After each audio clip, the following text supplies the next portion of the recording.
आप देख रहे हैं इसकी स्टडी पॉइंट से लिखी और इस वीडियो में हम लोग कवर कर रहे हैं क्वेश्चन नंबर 13 को। जियान ट्रिग्नोमेट्री का दिया गया क्वेश्चन होता है, 5 नंबर का क्वेश्चन होता है, 2 क्वेश्चन दिया गया रहता है और उसमें से किसी एक क्वेश्चन को सॉल्व करना होता है माध्यमिक परीक्षा में।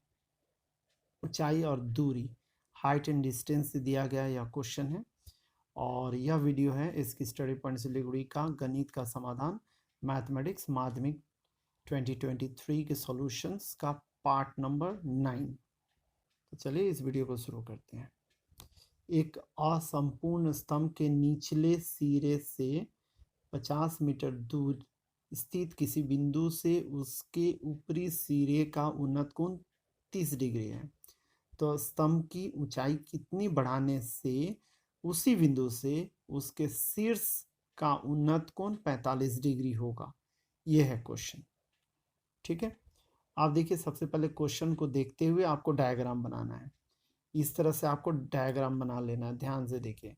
तो सबसे पहले आप ए बी को ड्रॉ कर लिए, असंपूर्ण स्तंभ है, 50 मीटर दूर इससे सी बिंदु है।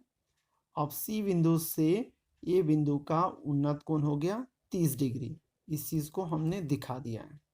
ठीक है, अब क्या किए, ए को बढ़ा दिए डी बिंदु तक।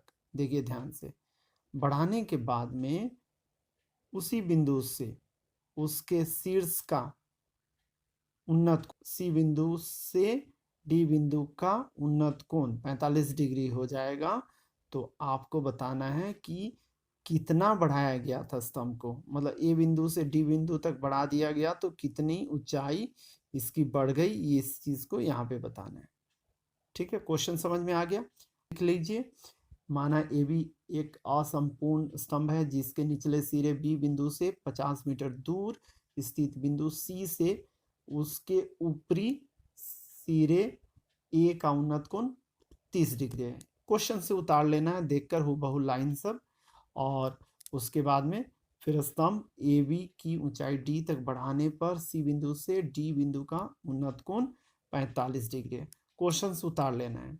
आप नहीं उतारेंगे तो हो सकता है कि मार्क्स नहीं काटे या नहीं काटा जाए, किंतु आप लिखेंगे तो यह स्टैंडर्ड आंसर या सॉल्यूशन कहलाएगा। आपकी सुविधा के लिए डायग्राम को फिर मैं नीचे बना के दिखाऊंगा, इसलिए आपको बारंबार एग्जाम में नहीं बनाना है, क्योंकि आपको दिखाई दे, आपको समझ में आए, इसीलिए इस डायग्राम को मैं फिर कॉपी पेस्ट करते हुए नीचे बनाते हुए दिखाऊंगा। तो इस तरह से आप लिख लीजिए, ए C B angle, A C B कितना हो गया 30 डिग्री, डी सी बी कितना हो गया, ये वाला कितना हो गया 45 डिग्री, और बी सी ये वाला कितना हो गया 50 डिग्री। तो इस तरह से आप एंगल और भुजा को लिख लिए, और बी डी बराबर कितना हो जाएगा ए बी और डी ए का योगफल होगा। ठीक है, इस चीज को आप लिख लीजिए। उसके बाद में आप देखिए त्रिभुज ए सी बी में, ये वाला जो छोटा वाला है इसको हम लोग लिए ए सी बी में। ठीक है, tan A C B, angle A C B बराबर क्या होगा लंब बटे आधार।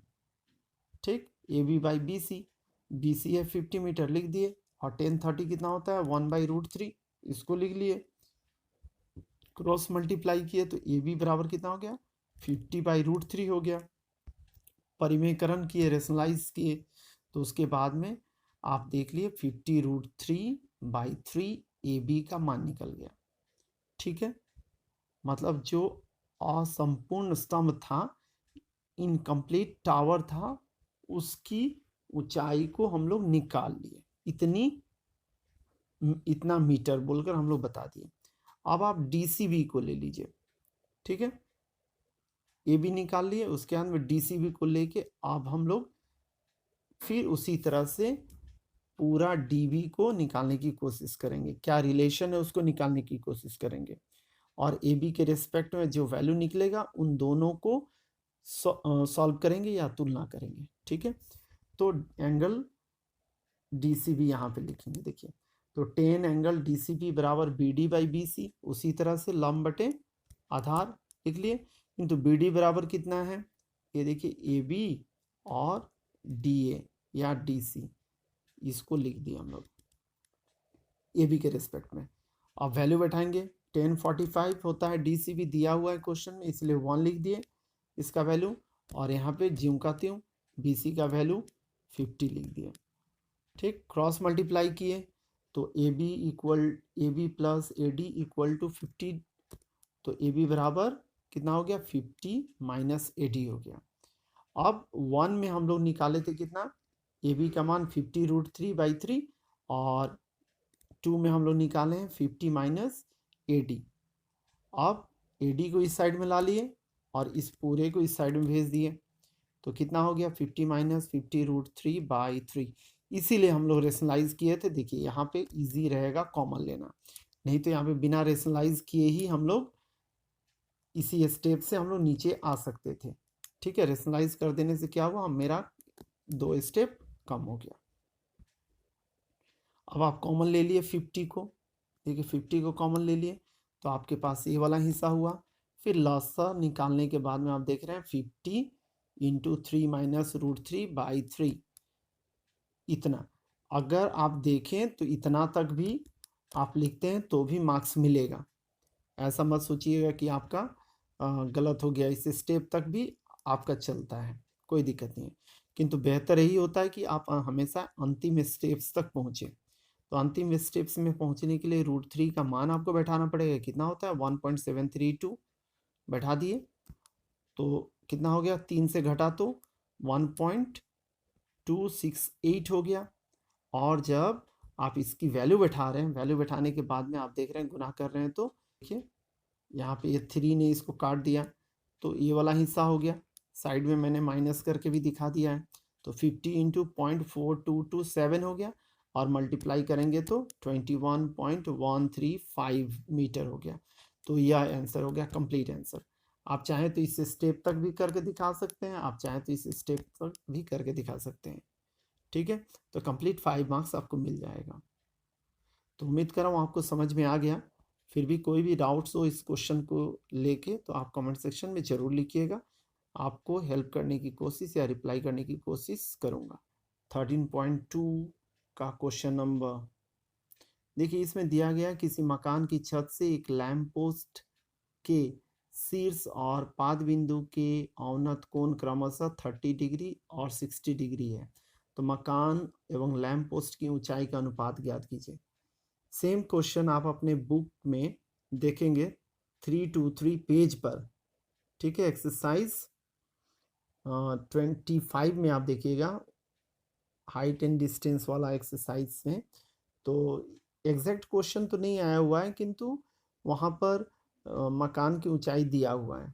ठीक है, 11 मीटर करके दिया गया है, तो सेम क्वेश्चन नहीं है, किंतु कंसेप्ट वही वाला है, एग्जाम्पल वाला ही है, तो आप उसको देखकर भी आप कर सकते हैं।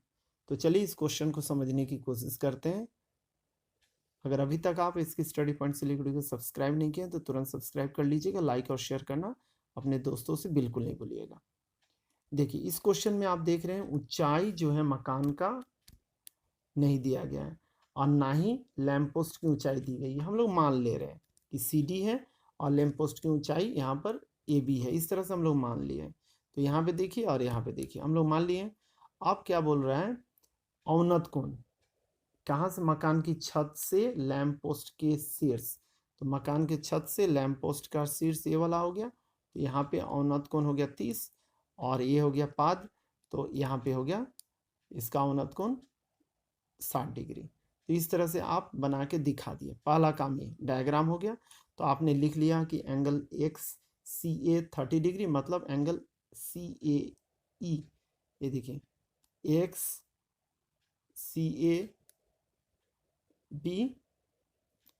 XCA तो हो गया CAE, उसी तरह से XCB, तो इसी तरह से आप यहाँ पे CBD इस तरह से तैयार हो जाएगा। तो आप इस चीज़ को आप लिख लीजिए डायग्राम से देख देख कर, BD बराबर AE और ED बराबर AB होगा, ये वाला इसके बराबर हो जाएगा, ये वाला इसके बराबर हो जाएगा। तो आगे बढ़ते हैं, ध्यान से देख लीजिए। तो यहाँ पर CD में से इस पूरा CD, ये पूरा CD है, अब इस पूरे CD में से ED या ए बी को घटा देंगे तो मेरे पास ये वाला हिस्सा आ जाएगा, कौन सा, सी ई हो जाएगा। तो इसी को हम लोग निकाल लिए हैं, सी डी में से ए बी को माइनस कर दिए तो क्या निकल गया, सी ई निकल गया।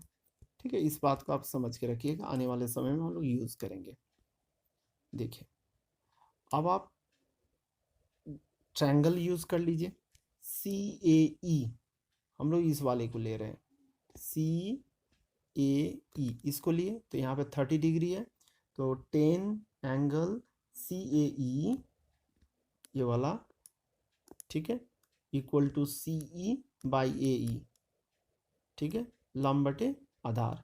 तो 10 30 यहाँ पे हो गया, और ए ई को हम लोग देखिए ए ई इस वाले को बी डी में रिप्लेस कर दिए, ठीक है, बराबर था। और सी ई को हम लोग क्या लिखेंगे, पूरा सी ई को पूरा सी डी में से ए बी को माइनस कर देंगे, ई डी या ए बी को माइनस करेंगे तो मेरा सी ई निकल जाएगा, ऊपर में मैंने लिख दिया है।